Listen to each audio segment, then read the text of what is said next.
Hey everyone, we are back at it again, and today we're going to learn about sitemaps. So before we even get into creating them, we're going to talk a little bit about the anatomy and why they're so useful. And yes, they are still useful.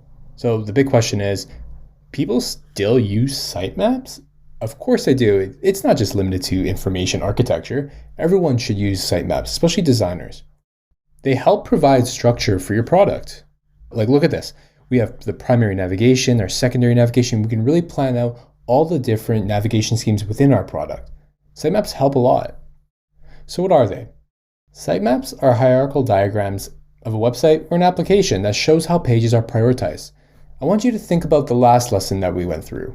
User flows that we did prior are kind of like a street view of what we were discovering in terms of like how the user should achieve goals and where we discovered different types of content we needed.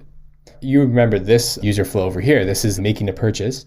And we discovered a lot of different things. We discovered like the different steps that it took to actually complete a purchase. We discovered different types of micro interactions, all the different close-up details that we didn't necessarily know before. Now, a sitemap is essentially a bird's eye view. This way we can take an early glance of what our product looks like from the treetops.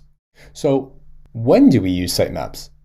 Well, sitemaps are generally used in the beginning or really early on in the design process, like right after discovery or kickoffs, right after you get all that information from your clients or from your product team, kind of like what we're doing right now with the application that we're trying to build.